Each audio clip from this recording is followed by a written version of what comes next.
வேதத்தின் ரகசியம் அறிந்திட புரிந்திட வெளிச்சம் தந்தீரையா. இந்த சொல்லப்படாத சத்தியம் என்ற தொடரிலே நான் உங்களை வரவேற்கிறேன். இந்த நாளில் கூட நம்ம இந்த சொல்லப்படாத சத்தியத்தில் நம்ம பார்க்க போகிற காரியம் என்னவென்றால் ஞான ஸ்நானம். பாருங்கள், ஞான ஸ்நானத்தை குறித்து நிறைய பேருக்கு நிறைய டிஃப்ரென்ஸ் ஆஃப் ஒப்பீனியன் இருக்குது. நிறைய என்ன சொல்கிறது, அவங்களுக்குள்ள கருத்து வேறுபாடுகள் இருக்கிறது. டினாமினேஷனுக்கு இடையில் நிறைய கொள்கை வேறுபாடு இருக்குது. இதனால் பார்த்தீங்கன்னா சத்தியத்தை அறியாமல் இதனால் கட்டப்பட்டிருக்கிற தெய்வ ஜனங்களும் உண்டு. இன்றைக்கி இந்த ஞானஸ்நானத்தை குறித்த நிறைய கேள்விகளை நம்ம தெளிவான பதில்களை வேதத்திலிருந்து கர்த்தருடைய ஆவியான ஒரு உதவியோடு பார்க்க போகிறோம். இந்த சத்தியத்தை அறிந்து கொள்ளுங்கள். நிச்சயமாக இந்த சத்தியம் உங்களை விடுதலையாக்கும். இந்த ஞானஸ்நானத்தை குறித்து நிறைய கேள்விகளுக்கான பதிலை ஒரே அதிகாரத்தில் நம்ம பார்க்க முடியும். அது மத்தேயு 3வது அதிகாரம். எல்லாருக்கும் தெரியும், யோவான் ஸ்நானகன் அங்கே இஸ்ரவேலிலே யோர்தான் நதியிலே ஞானஸ்நானம் கொடுத்தார் என்பதை நம்ம அறிவோம். அதில் முக்கியமாக பார்த்திங்கன்னா, விரியன் பாம்பு குட்டிகளே வருங்கோபத்துக்கு தப்பித்து கொள்ள உங்களுக்கு வகை காட்டினவன் யார் அப்படின்னு யோவான் ஸ்நானகன் சொன்னதை வச்சு நிறைய பேர் அதை பற்றி மெசேஜ் எடுப்பாங்க. அது என்னன்னு சொல்லுவாங்க இல்லையா. அந்த பர்டிகுலராக விரியன் பாம்பு குட்டிகளே அப்படின்னு அவர் ஏன் சொன்னார், அந்த ரீசனையும் நம்ம பார்ப்போம். அந்த ரீசனை பார்க்கறதுக்கு முன்னாடி, இந்த யோவான் ஸ்நானகன் ஞானஸ்நானம் கொடுத்தப்ப 3 வகையான ஜனம், 3 வகையான மனிதர்கள் அல்லது மனிதன் யோவான் ஸ்நானகர் இடத்துல ஞானஸ்நானத்தை பெற்றுக்கொண்டார்கள். அது யார் யார் அப்படின்னு பார்ப்போம். அப்போ நமக்கு அந்த கேள்வி, விரியன் பாம்பு குட்டிகளை குறித்த கேள்விக்கும் நமக்கு பதில் கிடைக்கும். சரி, இதை பார்த்தீங்கன்னா, யோவான் ஸ்நானகன் ஒட்டகமயிர் உடை தரித்தவராய் வெட்டுக்கிளியையும் காட்டுத்தேனையும் புசிக்கிறவராக இருந்தார். இப்படி தான் யோவான் ஸ்நானகன் இருந்தார் இல்லைங்களா. அவர் வனாந்தரத்தில் பிரசங்கிக்கிறார் மனம் திரும்புங்கள் என்று. அவர் பிரசங்கிக்கிறார் மனம் திரும்புதலுக்கென்று அவர் ஞானஸ்நானத்தை கொடுத்தார். இதில் பார்த்தீங்கன்னா ஃபஸ்ட்டு அவர்கிட்ட எந்த விதமான மனிதர்கள் வந்தார்கள் அப்படின்னு பார்த்தீங்கன்னா, அப்பொழுது எருசலேம் நகரத்தாரும், மத்தேயு 3வது அதிகாரம் 5வது வசனம், அப்பொழுது எருசலேம் நகரத்தாரும் யூதேயா தேசத்தார் அனைவரும் யோர்தானுக்கு அடுத்த சுற்றுப்புறத்தார் யாவரும் அவனிடத்திற்கு போய் தங்கள் பாவங்களை அறிக்கையிட்டு யோர்தான் நதியில் அவனால் ஞானஸ்நானம் பெற்றார்கள். இந்த ஃபஸ்ட்டு கூட்டம் யோவான் ஸ்நானகன் கிட்ட யார் வர்றாங்கன்னு பார்த்தீங்கன்னா, எருசலேம் நகரத்தார், யூதேயா தேசத்தார் அனைவரும், யோர்தானுக்கு அருகே அடுத்த சுற்றுப்புறத்தார் யாவரும் அவனிடத்திற்கு போனார்கள். இதுதான் முதல் கூட்டம். சாதாரண மக்கள் அவங்க கிட்ட போகிறாங்க. யார்கிட்ட? யோவான் ஸ்நானகன் கிட்ட போகிறாங்க. ஞானஸ்நானம் எடுக்கும்படியாக தங்கள் பாவங்களை அறிக்கையிட்டு உண்மையாக அவங்க ஞானஸ்நானத்தை எடுத்துக்கொண்டார்கள். மனம் திரும்பி ஞானஸ்நானத்தை எடுத்துக்கொண்டார்கள் என்று நம்ம புரிந்து கொள்ளலாம். 2வதாக வந்த கூட்டம் யார் அப்படின்னு பார்த்தீங்கன்னா, 7வது வசனம் பார்த்தீங்கன்னா, பரிசேயரிலும் சதுசேயரிலும் அநேகர் தன்னிடத்தில் ஞானஸ்நானம் பெறும்படி வருகிறதை அவன் கண்டு, விரியன் பாம்பு குட்டிகளே வருங்கோபத்துக்கு தப்பித்து கொள்ள உங்களுக்கு வகை காட்டினவன் யார் அப்படின்னு சொல்லுகிறான். பாருங்க, பரிசேயரிலும் சதுசேயரிலும் அநேகர் வருகிறதை கண்டு அவர்களை பார்த்து தான் இந்த யோவான் ஸ்நானகன் சொல்லுகிறாரு, விரியன் பாம்பு குட்டிகளே, விரியன் பாம்பு குட்டிகளே வருங்கோபத்துக்கு தப்பித்து கொள்ள உங்களுக்கு வகை காட்டினவன் யார் அப்படின்னு சொல்லுகிறாரு. ஏன் எருசலேம் நகரத்தார, யூதேயா தேசத்தார, சாதாரண மக்களை பார்த்து அவர் சொல்லாமல் பரிசேயர் சதுசேயரை பார்த்து அவர் சொல்லுகிறார் என்பதை நம்ம கவனிக்கணும். இன்றைக்கி நிறைய மிஸ் அண்டர்ஸ்டாண்டிங் எப்படின்னா, எல்லாருமே விரியன் பாம்பு குட்டிகள் தான் மனிதர்களே அப்படின்னு சொல்லி நம்ம எடுத்துக்கிறோம். ஆனால் இல்லை, பர்டிகுலராக பரிசேயர் சதுசேயர் அவர் அப்படி சொல்லியிருக்கிறாரு. ஏன் அப்படின்னு பார்த்தீங்கன்னா, இதுக்கு அடுத்த வசனம் இதை நமக்கு தெளிவாக விளக்குகிறது. 8வது வசனத்தில் என்ன சொல்கிறாருன்னா, மனம் திரும்புதலுக்கு ஏற்ற கனிகளை கொடுங்கள் அப்படின்னு சொல்லுகிறாரு. ஆக்சுவலாக யோவான் ஸ்நானகன் மனம் திரும்புதலுக்காக தான் இந்த ஞானஸ்நானத்தை அவர் கொடுத்தாரு.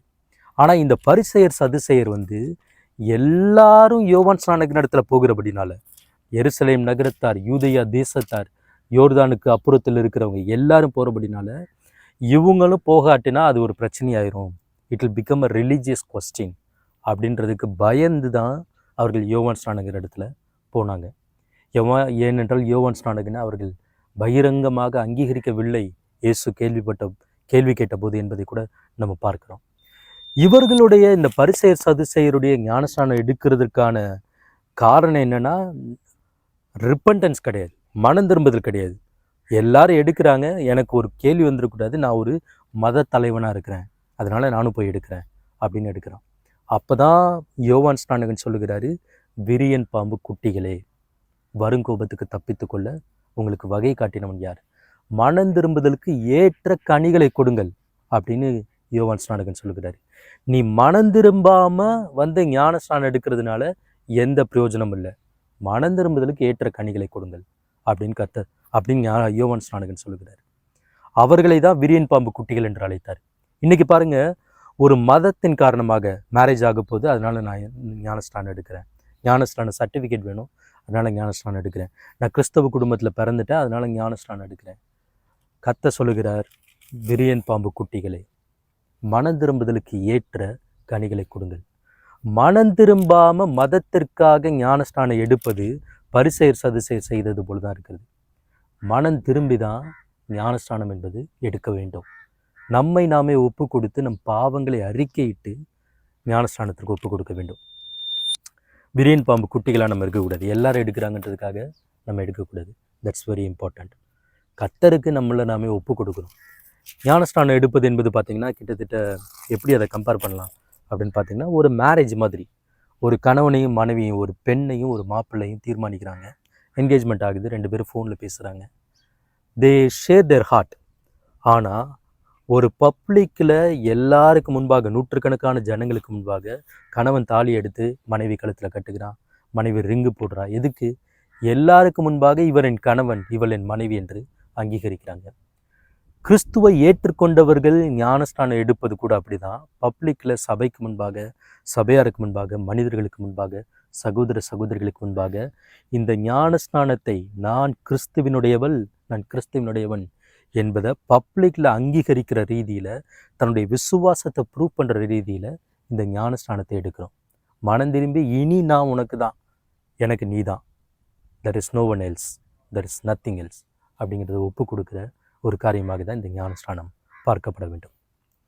அதே போல் அடுத்து பார்த்தீங்கன்னா, இப்படி மனம் திரும்பாமல் ஒரு மத ரீதியாக ஏதோ ஒரு காரணத்துக்காக, மற்றவர்களுக்காக, இல்லை கல்யாணம் பண்ணிக்க போகிறவருக்காக ஞானஸ்நானம் எடுக்கிறவர்களை குறித்த அடுத்த வசனத்தில் சொல்லுகிறாரு. 10வது வசனத்தில், இப்பொழுதே கோடாரியானது மரங்களின் வேறருகே வைத்திருக்கிறது, ஆகையால் நல்ல கனி கொடாத மரம் எல்லாம் வெட்டுண்டு அக்கினியிலே போடப்படும் அப்படின்னு சொல்லிட்டார்.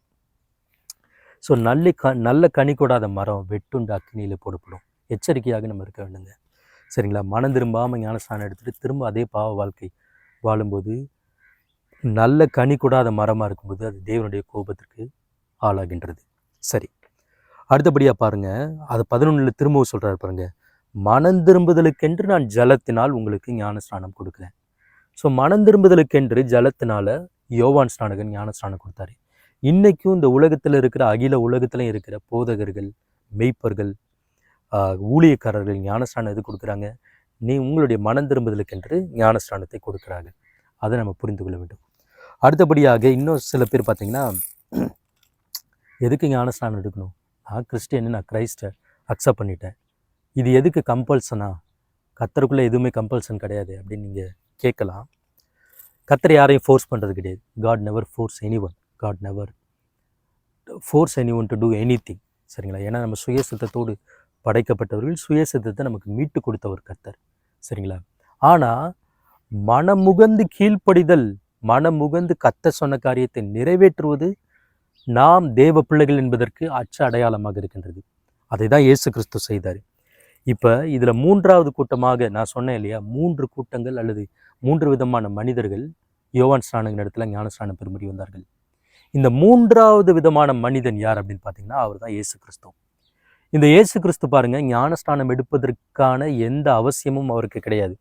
அவர் ஞானஸ்நானம் எடுக்கணும்னு அவசியம் கிடையாது. அதை தான் யோவான் ஸ்நானகன் சொல்லுகிறாரு. 14வது வசனம், 13:14, மத்தேயு 3:13-14 பாருங்க. அப்பொழுது யோவானால் ஞானஸ்நானம் பெறுவதற்கு இயேசு கலிலேயாவை விட்டு யோர்தானுக்கு அருகே அவனிடத்தில் வந்தார். யோவான் அவருக்கு தடை செய்து, நான் உம்மாலே ஞானஸ்நானம் பெற வேண்டியதாக இருக்க நீர் என்னிடத்தில் வரலாமா என்றான்.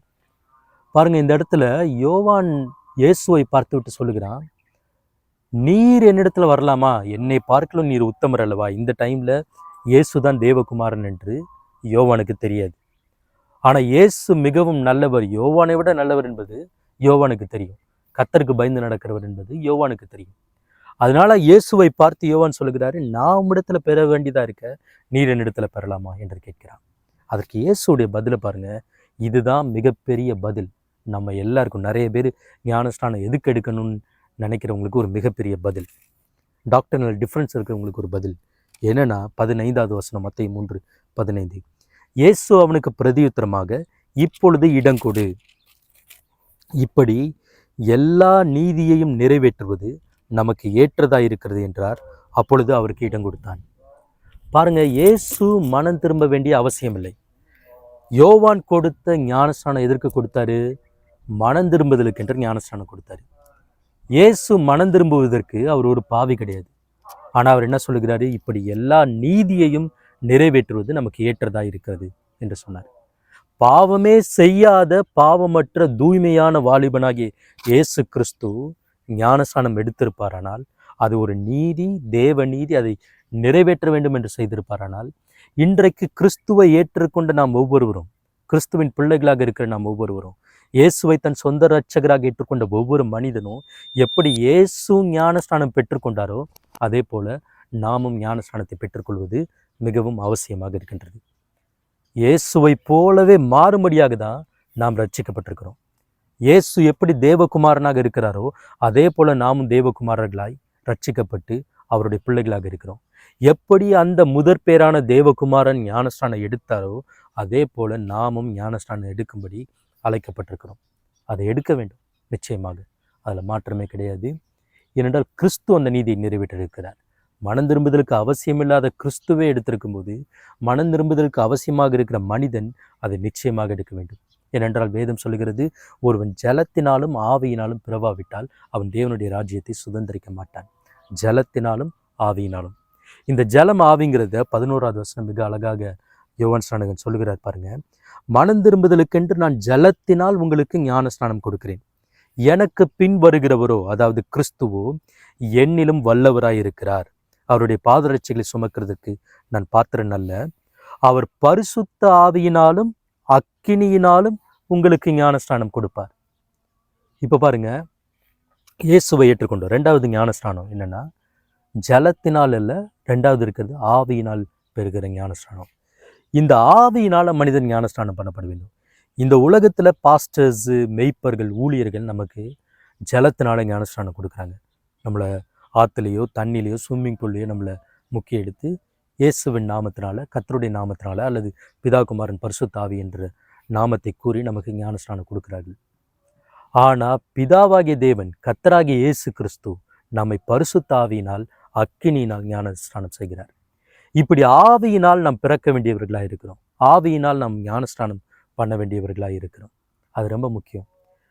அதை எப்படி பெற்றுக்கொள்றது? ரொம்ப எளிதுங்க. தாகமுள்ளவன் மேல் தண்ணீரை ஊற்றுவார், வறண்ட நிலத்தின் மேல் ஆறுகளை ஊற்றுவார். அப்போஸ்தலர் 1வது அதிகாரத்தில் இயேசு கிறிஸ்து பாருங்க, அவர் பரமேறுவதற்கு முன்பாக தன்னுடைய சீசர்களுக்கு, அதாவது நமக்கு கொடுத்த ஒரு வசனம். அப்போஸ்தலர் 1வது அதிகாரம் இதில் 4வது வசனம் பாருங்க. அன்றியும் அவர் அவர்களுடனே கூடி வந்திருக்கும் போது அவர்களை நோக்கி, யோவான் ஜலத்தினாலே ஞானஸ்நானம் கொடுத்தான், நீங்கள் சில நாளைக்குள்ளே பரிசுத்த ஆவியினாலே ஞானஸ்நானம் பெறுவீர்கள் அப்படின்னு சொல்லுகிறாரு. பாருங்க, ஜலத்தினால ஞானஸ்நானம் பெற்றவர்களுக்கு சில நாளைக்குள்ளே, அந்த சில நாள் நமக்கு ரொம்ப நாள் கிடையாது. we are already qualified, we are already, there is a Holy Spirit. சரிங்களா? நீங்கள் இப்பொழுது ஆவியினாலே, பரிசுத்த ஆவியினாலே ஞானஸ்நானம் பண்ணப்படுவீர்கள். ஆகையினால் அந்த ஞானஸ்நானத்தை பெற்றுக்கொள்வது அவசியம். சரி, இயேசு கிறிஸ்து ஜலத்தினால ஞானஸ்நானம் பெற்றதை அறிகிறோம். அவர் பரிசுத்த ஆவியினால ஞானஸ்நானம் பெற்றாரா என்ற கேள்வி நம்ம கண்டிப்பாக கேட்கணும். ஏன்னா இயேசுவை போலவே இருக்கும்படியாக தான் நம்ம அழைக்கப்பட்டிருக்கிறோம். அதற்காக தான் நம்ம ஞானஸ்நானமும் ஒரு காரணம் ஞானஸ்நானமும் நம்ம எடுக்கிறோம். இதில் மத்தேயு 3வது அதிகாரத்தில் கடைசி வசனம் உங்களுக்கு கடைசி 2 வசனம் உங்களுக்கு அழகாக அதுக்கு பதிலளிக்கும். இயேசு பரிசுத்த ஆவியினால் ஞானஸ்நானம் பெற்றாரா அப்படின்றது. 16வது வசனம் பாருங்க. இயேசு ஞானஸ்நானம் பெற்று ஜலத்திலிருந்து, எனக்கு பின்னாடி ஜலம் இருக்கு பாருங்க, ஒரு சின்ன ஓடை மாதிரி போயிட்டு இருக்கு. ஜலத்திலிருந்து கரையேறின உடனே என்னாச்சுன்னா, இதோ வானம் அவருக்கு திறக்கப்பட்டது. வானம் திறந்துதான். இப்படி ஜலத்தில் அவர் ஞானஸ்நானம் எடுத்துட்டு கரையேறி மேலே வரும்போது, கரைக்கு முன்பாக கரையில் ஏறி வரும்போது வானம் அவருக்கு திறக்கப்பட்டது. தேவ ஆவி புறாவை போல இறங்கி தம்மேல் வருகிறதை கண்டார்.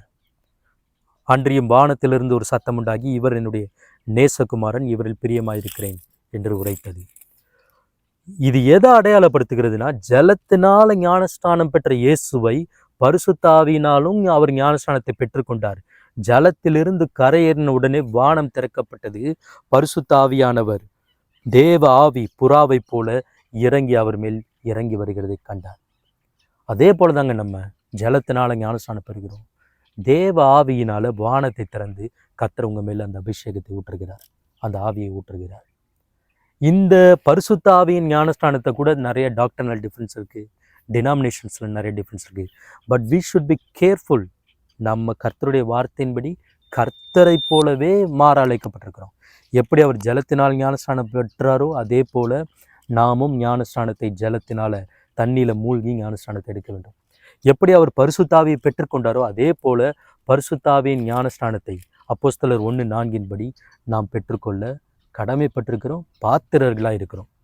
நம்ம மனம் திரும்பி ஞானஸ்நானத்தை பெற்றுக்கொண்டோமானால், விரியன் பாம்பு குட்டிகளைப் போல இல்லை, மனம் திரும்பாமல் எடுக்கிற ஞானஸ்நானம் இல்லை, மனம் திரும்புதலுக்கேற்ற கனி கொடுக்கிறவர்களாய் ஞானஸ்நானத்தை பெற்றுக்கொண்டோமானால், நாம் நிச்சயமாக பரிசுத்தாவின் ஞானஸ்நானத்தையும் பெற்றுக்கொள்ள தகுதியுள்ளவர்களாக பாத்திரவான்களாக இருக்கிறோம்.